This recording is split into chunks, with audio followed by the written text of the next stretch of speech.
Who's the greatest team ever? 96 Bulls. 91 Portland Trailblazers. It's a 1986 Boston Celtics. Showtime Lakers reinvented Lakers? We beat them. Today's Miami Heat plays above the rim. Larry Bird couldn't even reach the rim. Bird laid it up like a real man. Ewing, Mutombo Starks, finger. Mason, Oakley. Double Mutombo. South Beach is king. We are the Baddest, flashiest, Greatest team ever. I let my ring do my talking. Hey, I was thinking, y'all, what would happen if we thought about all the NBA teams of all time and did a dream NBA Finals matchup? We could take any team from the Eastern Conference from any year versus any team from the Western Conference for any year.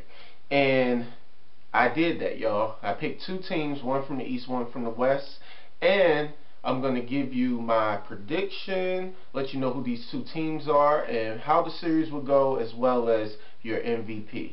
Check it out. It's showtime!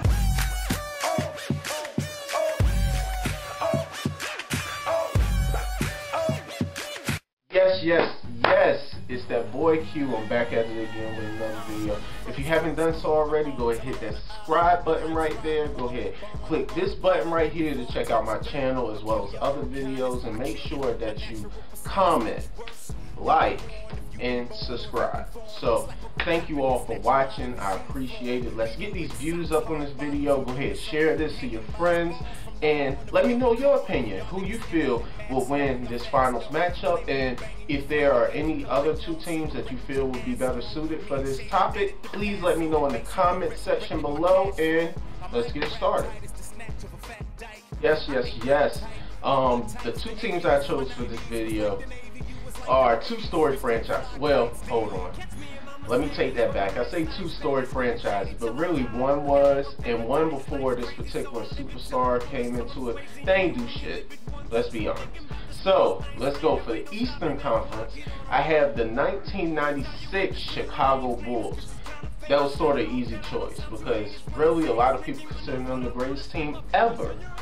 But against them in this dream NBA Finals matchup is going to be, it was a hard decision, but I chose the 1987 Los Angeles Lakers. Now, it was great teams in Laker franchise history, but I chose this particular one because I felt that they would be a great matchup for the Chicago Bulls, especially with their style, and the fact that these two teams statistically are the greatest two teams ever. They had the two best regular season records ever, and then in the playoffs they had basically identical records and similar stats. So let's move on, and if you see me looking down, these are my notes.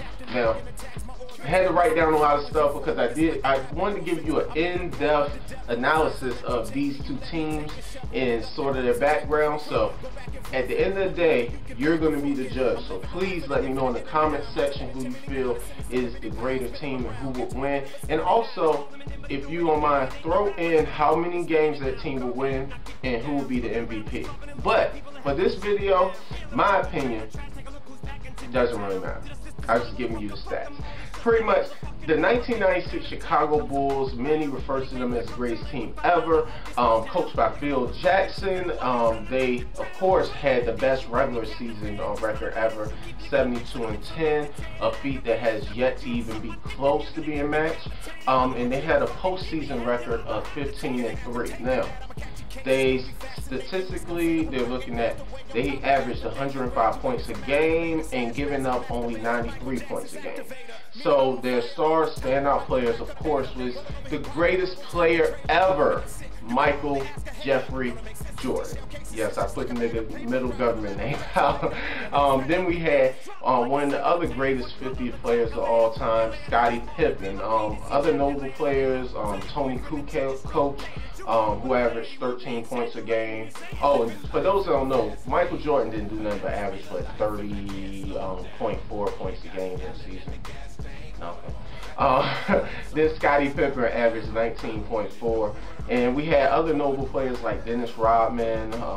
He wasn't a big stat guy as far as points are concerned, but rebounds, he averaged about 15 rebounds a game. He'll easily give you 20 a night. But then you had Tony Kukoc, who got you about 13 points a game, as well as Steve Kerr, came off the bench, hot shooter, 8 points a game for the season. Then we have the 87 Lakers, where statistically they weren't that far behind.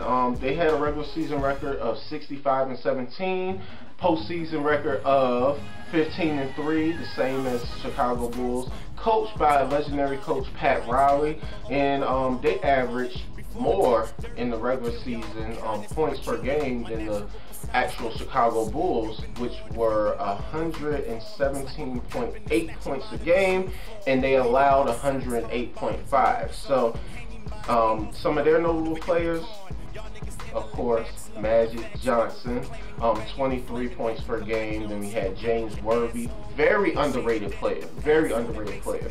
Then we had Kareem Abdul-Jabbar, about 17 points a game. James Worthy had about 19 a game. Byron Scott, about 17. AC Green. It's just funny, I always laugh at that nigga was ugly. But AC Green, then you had Michael Cooper coming in about 10 points a game. But comparing these two teams is a toss-up, in my opinion, because you have two legendary coaches, Phil Jackson, Pat Riley. That's sort of like a wash right there. Like I couldn't necessarily say one coach was greater than the other. Then you have the star players in Michael Jordan and Magic Johnson. Then we had the secondary players, which were still great Hall of Fame players. We had Scottie Pippen, then we had Kareem Abdul-Jabbar, or you can even throw James Worthy in there. But matchup-wise, I feel that the Lakers would give them fits, because you got to look at their center. The Chicago Bulls center was Luke Longley. Luke Longley was trash. I don't give a fuck what nobody say. Luke Longley was trash. And then going against one of the greatest centers of all time, Kareem Abdul-Jabbar, where he was sort of on a decline at this point in his career, but still a great center, could put up about 20 points a game on you. So that's definitely a mismatch. Anybody on the opposite end that's guarding Michael Jordan is going to be a mismatch. What you going to put Byron Scott on them? No. You couldn't put Magic on them? No. So that's a mismatch regardless. And I feel a very intriguing matchup would be James Worthy and Scottie Pippen. I feel that they would go at it. That would be a very heated battle. But let's go through that playoff run. The first round for the Chicago Bulls was against the Miami Heat. They swept them 3-0. Second round, the New York Knicks. Sorry, Knicks fans. They won 4-1. Third round, they went against the Magic. They swept them 4-9. And then the NBA Finals, they became victorious by beating the Seattle Supersonics. Yes, I put the Seattle Supersonics at that point, 4-2. Then we have almost exactly identical, the opposite end. The Los Angeles Lakers first round, they swept the Denver Nuggets. Then they went to the second round, beat the Golden State Warriors 4-1. Then the Supersonics, yes, Seattle Supersonics, that's one team they have in common. Third round, Western Conference Championship, they swept them. And then the NBA Finals against the Boston Celtics, they won 4-2. Now, a lot of people would automatically say 1996 Bulls gonna win, but think about it. You got to look at the level of competition. I feel that the level of competition in the 80s was probably much more fierce than what the Bulls had in the actual 90s. So putting them against a caliber team like the Lakers is going to give them matchup problems. So please let me know what y'all think. Go ahead and hit that comment section. Let me know who y'all feel will win this series, who would get MVP. Basically, plan out your own dream matchup if you want to. If you feel that two teams are better for this, please let me know. But thank you all for watching, and until next time, I'll holler at you. Deuces.